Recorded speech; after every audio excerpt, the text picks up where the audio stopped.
Windows leaking air through gaps in frame corners can seriously mess with your home's energy bills and comfort, but fixing it is way easier than you think.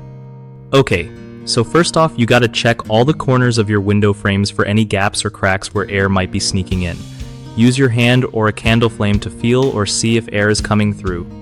Once you find those gaps, grab some good quality exterior caulk or a weatherproof sealant. Silicone-based stuff works wonders.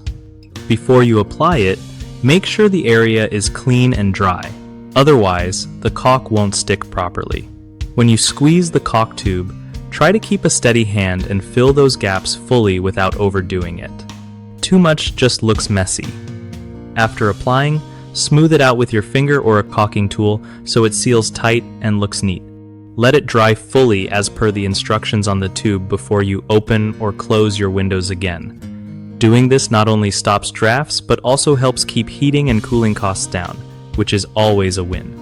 One of the biggest mistakes people make when sealing windows for air leaks is using the wrong type of caulk, like indoor caulk on outdoor frames, which just doesn't hold up to weather.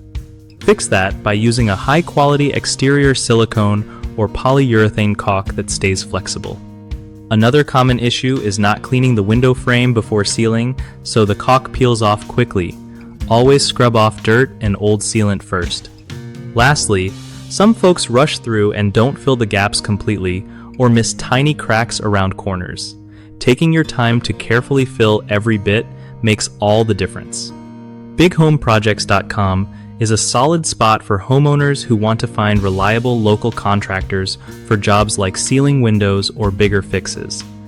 It also helps contractors connect with people who really need their services, making it easier to get trusted work done without all the hassle.